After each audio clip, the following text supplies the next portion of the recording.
মোহাম্মদ শহীদুল্লাহ ভাই প্রশ্ন করেছেন, হিন্দু বা অমুসলিমগণ সালাম দিলে তাদের সালামের উত্তর দেওয়া জায়েজ আছে কি? ভাইয়ের প্রশ্ন উত্তর হচ্ছে, হিন্দু বা অমুসলিমগণ সালাম দিলে তাদের সালামের উত্তরে শুধু ওয়া আলাইকুম বলা যাবে, পুরা উত্তর ওয়া আলাইকুমুস সালাম বলা যাবে না।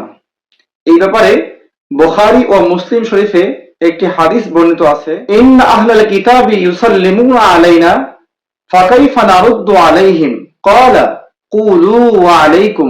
সাহাবায়ে কেরাম রাসূলুল্লাহ সাল্লাল্লাহু আলাইহি ওয়াসাল্লামকে বললেন, হে আল্লাহর রাসূল, আহলে কিতাব তথা অমুসলিমরা আমাদেরকে সালাম দেয়, আমরা তাদের সালামের উত্তর কিভাবে দিব?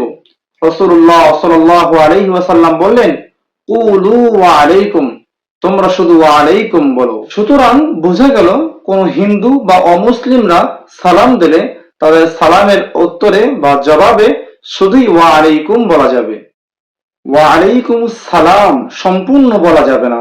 কেননা কোন অমুসলিম বা হিন্দুদের উপরে আল্লাহ তাআলার শান্তি বা রহমত বর্ষিত হোক, এই দোয়া করা জায়েজ নাই।